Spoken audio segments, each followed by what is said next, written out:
دوري طبعا مفيش دوري وثوره وكده وما كانش فيه الاجواء الجميله ديت، لكن اعتقد ان يعني بصراحه ربنا اجواء اللعيبه بتحبها.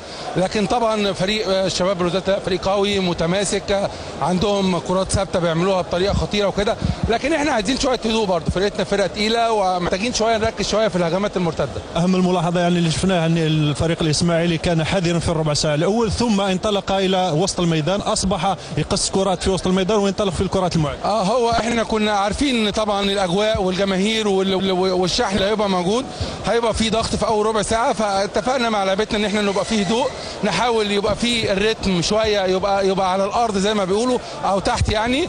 بعد كده بدانا نضغط شويه في وسط الملعب عشان نستخلص ونقدر نعمل هجماتنا المرتده السريعه. اعتقد ان شاء الله الشوط الثاني هنشتغل بنفس الاسلوب ده، وان شاء الله ربنا يكرمنا نقدر نهدف يعني. شكرا المدرب العام للفريق.